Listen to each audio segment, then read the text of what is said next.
জয় সিয়ারাম। দেখবেন ভারত আর বাংলাদেশের যে সীমান্ত অঞ্চলে তার কাটা দেওয়া কথা চলছে, হবো তাই অবশ্য, কিন্তু একটা কথা আমার মনে হচ্ছে কি আনেওয়ালা টাইম এই জিনিসটাই হবে।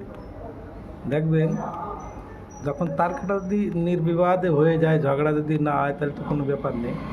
যদি ঝগড়া নাও হয়, এরপরে দেখবেন বাংলাদেশের যে কাঠমোল্লা আছে ওনারা বলবে যে আমাদের 2-3 গ্রামের ভিতরে সে তার কাটা লেগিয়েছে, বা আমাদের ওই পাশে যারা মুসলমান আছে তাদের যেরকম কাশ্মীরি যেরকম বলে যে অত্যাচার হচ্ছে, দুনিয়ার কথা বলবে। আর দেখবেন আনেওয়ালা টাইম যেরকম কাশ্মীর পাকিস্তানরা যেরকম আরোপ লাগায় যে কাশ্মীরি সাইডে ইন্ডিয়ান সাইডে অত্যাচার হচ্ছে, এই বাংলাদেশের লোকরা আনেওয়ালা টাইম এই বলবে যে এই পাশের লোকদের খুব নির্যাতন চলছে।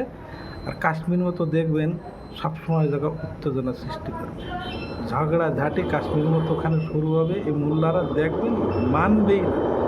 মতলব আমার এই হবে আনেওয়ালা, যেখানে আমি বুঝি আনেওয়ালার সময় দেখবেন এরা যেরকম কাশ্মীরের সঙ্গে পাকিস্তানের লোক যেরকম কাশ্মীরের ভিতরে এসে মানে দহশতগরি যা করে, বন্দুক বোম ঠোম, এই আনেওয়ালা টাইম এরা এ করার চেষ্টা করবে। তা ভারত সরকারে বলবো খুব সতর্ক থাকার দরকার আছে। এরা ভিতরে পাকাচ্ছে, এত হতেই দেবে না। প্রথম কথা তো জায়গায় যখনই যাবে না তখন দেখবেন ঝগড়া হবেই, আমি যেটুখানি বুঝি। আর ঝগড়া যদিও মিটাই মাটাই যদিও বানায় নেয়, পরে যে ওই কাহানি চলবে যেরকম কাশ্মীরে পাকিস্তানে চলে। ঠিক আছে, এ হবে বহুত আনেওয়ালা টাইম। আর এক কাশ্মীর বানবে ওই জায়গায়, বাংলাদেশের মিয়ারা বানাবে, আমি যেটুখানি বুঝি।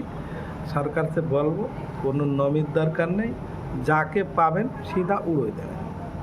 জয় শ্রী রাম।